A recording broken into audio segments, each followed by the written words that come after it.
Good morning, ladies and gentlemen. This is Eddie Marcus one more time. I would like to talk to you this morning about a group of people that I don't really think get that much time. At least on my side, I very seldom speak of them. I include everyone in my messages, but just to highlight these particular individuals, I don't do that too often. But I think it is something that we should pay a little bit more attention to, and it might help us in making the ultimate decisions that we have to make. And this group of people are represented as first responders. Who and what are our first responders? We usually say that they are the ones who have something to do with our lives. It has something to do with how we respond in our daily going and comings in life. We know that they are there to do what? To basically protect us from the various dangers.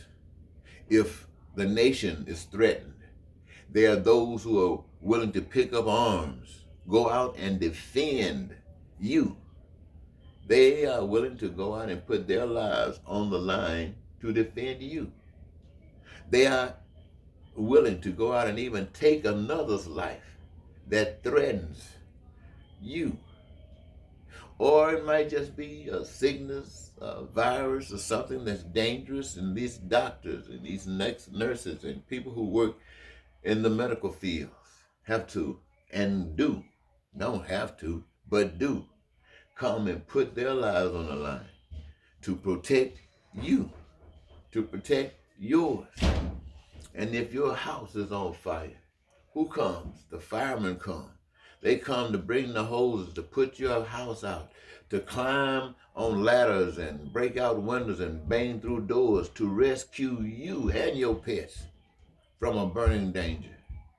Who are they? Those that's out there on the waters, caught in the tides of life. I mean, waves of life. Tied in that, what is that thing that goes back out into the river, goes back out into the ocean I can't think of it right now. uh, but they're there to rescue you, to bring you back to the shore.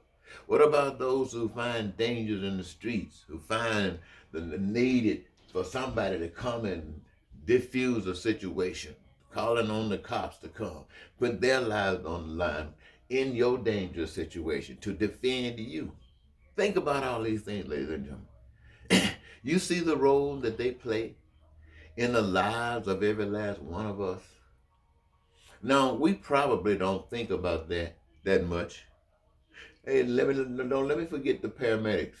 Don't let me get the guys that's in the ambulances that come to get you when your heart stops, when you have a stroke, and they got to come. Well, I include them in the medical stuff. All right, but we really don't give people like that much thought unless we have a need for them in a situation.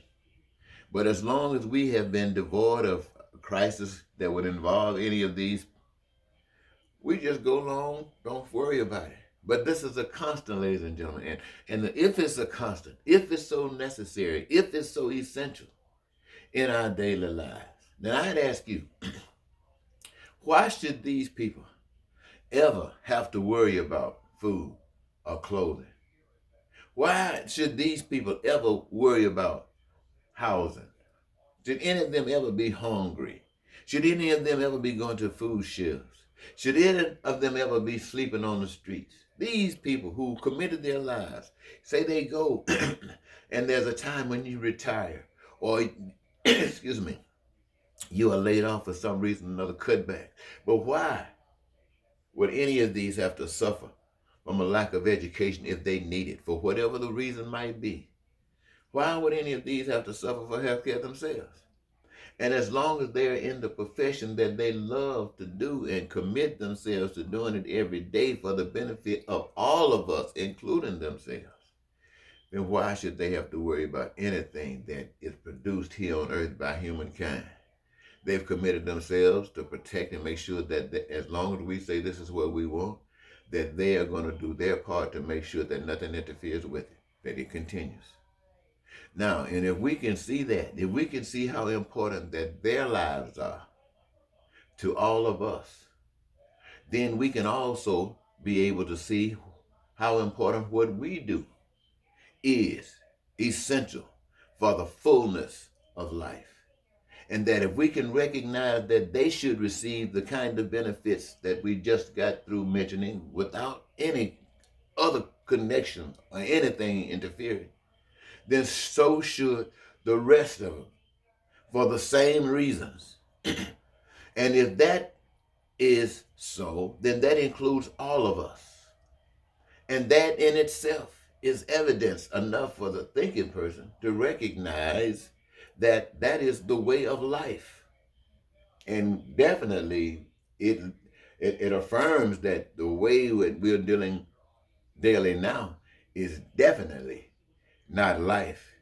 If it is for some, it's definitely not for most. And so the message, the true message is that, hey, it's time to wake up. Yes, there's a lot of negative stuff going on, but we can fix it. We can fix it if we dare to believe that it can be fixed.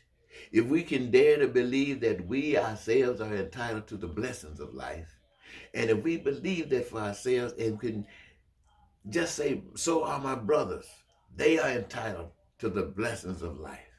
We are all entitled to the blessings of life. If we can see that, if we can mean that, then we can see ourselves playing a part, our part, and what our part connected with all the other parts would produce. This is what I'm saying to you, ladies and gentlemen. This is why I'm constantly coming to you.